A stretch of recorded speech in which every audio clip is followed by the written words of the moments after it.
Welcome back, Cyber Explorers. It's Alfie, and in this video we'll explore together with this step-by-step guide, how to delete YouTube history in Google account. So without further ado, let's get right into it. Go to Google and click on your profile picture in the top corner. Click on Manage your Google account.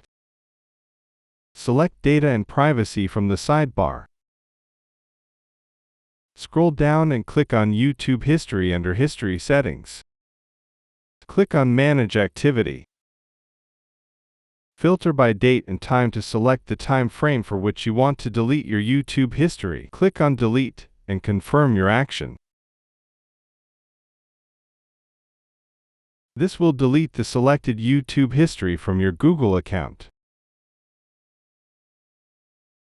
And that's it for today. If you found this video helpful, please give it a thumbs up, consider subscribing, and don't forget to activate the notification bell so you won't miss out on any new uploads. Thank you for watching. Until next time, see you later.